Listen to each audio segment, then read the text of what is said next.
Everybody's bullish on the way up. Everybody's bearish on the way down. Okay, zip it. Just go with common sense, value, and pragmatism. So I wouldn't short this. It actually traded as high as 22 points in pre-market. There's no reason why we're rallying. We're not cutting rates. Inflation's not going to it's been reset for the next decade. You have to listen to, if you go out and listen to some of the people who are objective, the economists, we've reset inflation. The idea of 2% inflation's over. That's over.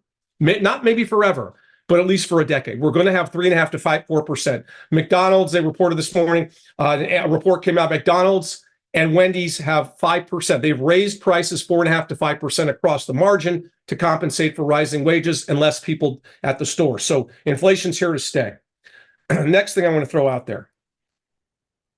The Z, it's range bound. It's in a bear market.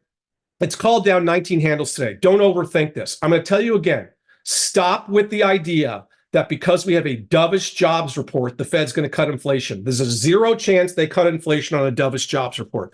The jobs report has nothing to do with inflation. It's all about the CPE, okay, the consumer price expenditure. It's all about the CPI and the PPI. They're not coming down. Nothing's coming down. The only thing that's come down, one thing has come down. One, oil prices have come down, and now they're probably going to go back up again. It's range bound, but next week could be a game changer. Why could next week be a game changer on this?